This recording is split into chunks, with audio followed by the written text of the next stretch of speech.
Welcome friends, প্রত্যেককে স্বাগত আমাদের ইউটিউব চ্যানেলে।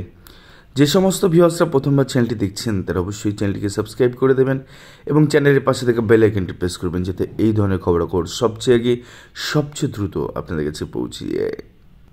তো আজকে যে বিষয় নিয়ে আমরা আলোচনা করতে চলেছি সেটা হচ্ছে বিপাকে 11,765 প্যানেল।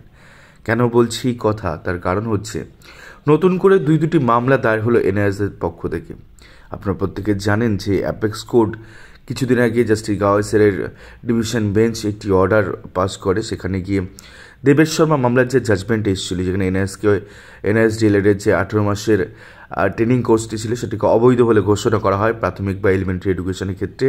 পরবর্তী ক্ষেত্রে জাস্টিস গাওয়াইসের সেই মামলায় কিন্তু পুনরায় এনআইএস 18 মাসের ডিএলএড ট্রেনিং কোর্সটি 24 মাসের রেগুলার ডিএলএড কোর্সের সমতুল্য কিন্তু বলা হয়েছে, এবং সেক্ষেত্রে এনআইএসটা পুনরায় যে রিক্রুটমেন্ট থেকে বাদ গেছিল সেই রিক্রুটমেন্টে কিন্তু তারা এলিজিবল হয়ে গেছে।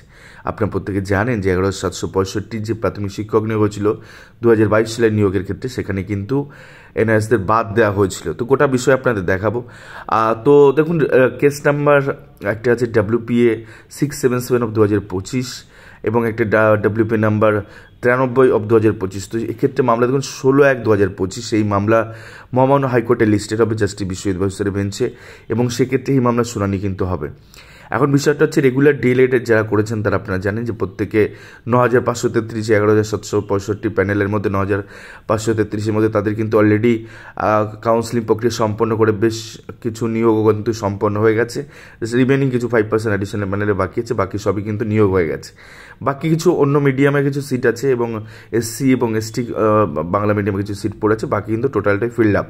তো সেখান থেকে এনআইএস ডিএলএডরা যারা কিনা এই রিক্রুটমেন্টে পার্টিসিপেশন করেছিল এবং পরবর্তী ক্ষেত্রে প্রাথমিক শিক্ষা পর্ষদ তাদের ক্যান্ডিডেটগুলো বাতিল করে, যেহেতু সাবজেক্ট টু আউটকাম ছিল দেবেশ শর্মা মামলায়। তো তাৎক্ষণিক সেই রায়ের উপর ডিপেন্ড করে তাদেরকে বাদ রাখা হয় এই নিয়োগ থেকে। পরবর্তী ক্ষেত্রে সুপ্রিম কোর্টে অ্যাপেক্স কোর্টে তারা আবার পুনরায় জয়ী হয়ে ফিরে আসেন এবং বৈধ ট্রেনিং হিসাবে এলিমেন্টারি এডুকেশনে তারা বসতে পারবেন, এমনটাই তাদের পক্ষে রায় আসে। এখন সেই জায়গা থেকে তারা আবার পুনরায় এই 11,765-তে কিন্তু বসার তারা চেষ্টার জন্য মামলা করেছেন মহামান্য হাইকোর্ট, এবং সেক্ষেত্রে রেগুলার ডিএলএডের যারা চাকরিটা পেয়েছেন তাদের কিন্তু বিপাকে পড়তে হতে পারে। কারণ সিনপসিস অফ দ্য কেস যদি আপনারা দেখেন, সিমিলার একই কথা, তারা পার্টিকুলার ওই রিক্রুটমেন্টে বসতে চলেছে, এবং সেই ডেটটা হচ্ছে যে ডেটে দেবেশ শর্মা মামলার জাজমেন্টে আসে 28/11/2023, সেখানে তাদেরকে বাদ রাখা। পরবর্তী ক্ষেত্রে অ্যাপেক্স কোর্টের সিভিল ডায়েরি নাম্বার 4961/2024 কিন্তু সেটা ক্লারিফাই হয়েছে, তারা কিন্তু পুনরায় সেক্ষেত্রে চলে আসেন। তো এক্ষেত্রে আর্টিকেল 14, 16 এবং 21 ভায়োলেশন হবে বলে তারা প্রাথমিক শিক্ষা পর্ষদের কাছে তারা অ্যাপিল করে, প্রেয়ার করে, এবং কনসিডারেশন তাদের রিপ্রেজেন্টেশন তাদেরকে ওই নিয়োগে যাতে বসতে দেওয়া হয় তেমনটাও কিন্তু প্রেয়ার করে। যেহেতু এই জিনিসটা তেমন কোনো সুরাহা হচ্ছিল না বা তাই কিন্তু মহামান্য হাইকোর্টের দ্বারস্থ হচ্ছে, এখন তারা মামলা করেছে। এখন বিষয় সেটা নয়, বিষয়টা হচ্ছে এই অধিকার রক্ষার লড়াইয়ে কেউই কারোর জায়গা ছাড়বে না, কারণ 1-6টা জায়গা কেউ ছাড়তে চায় না। সেখানে একটা নিয়োগের ব্যাপার তো অনেক বড় বিস্তর ব্যাপার।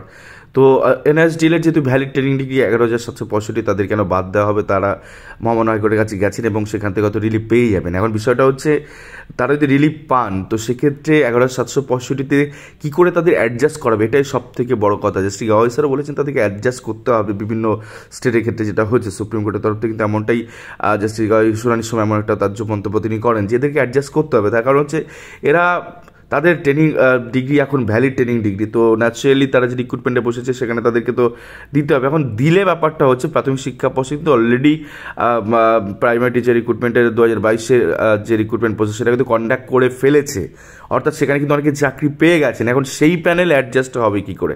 ফিউচার ভ্যাকেন্সি একটা ক্যান্ডিডেট হলে সেক্ষেত্রে ফিউচার ভ্যাকেন্সি থেকে দেওয়া সম্ভব, বাট এত প্রার্থী, প্রায় বেশ কয়েক হাজার প্রার্থী, তারা যদি এই প্যানেলে কামড় বসান তাহলে রেগুলার ডিএলএডদের কী হবে? এটা একটা বড় প্রশ্ন। এই প্রশ্নের উত্তর পেতে গেলে মহামান্য হাইকোর্টের দিকে আমাদের তাকিয়ে থাকতে হবে, কারণ এখনই কিছু বলা সম্ভব হচ্ছে না। তবে হ্যাঁ, রেগুলার ডিএলএডদের তরফ থেকেও কিন্তু গতদিন আমরা একটা মামলায় দেখেছি এনআইএসের মামলার বিপক্ষে তাদেরকে দাঁড় করানো হয়, এবং সেখানে অ্যাডভোকেট ফিরদৌস শামীম বাবুর এনআরএস ডিএলএডের হয়ে তিনি লড়ছিলেন এবং অ্যাডভোকেট দিব্যেন্দু চ্যাটার্জি রেগুলার ডিএলএডের হয়ে লড়ছিলেন। একটা তাবড় লড়াই হয় সেদিনকে। ফিরদৌস শামীমবাবু পিটিশনারদের তিনি বলেন, মানে পিটিশনারদের হয়ে সওয়াল করেন এবং মাননীয় বিচারপতিকে বলেন যে এদের জন্য সিট ভ্যাকান্ট রাখার কথা, বাট কর্ণপাত করেননি সেদিন বিশ্বজিৎ বসু স্যার।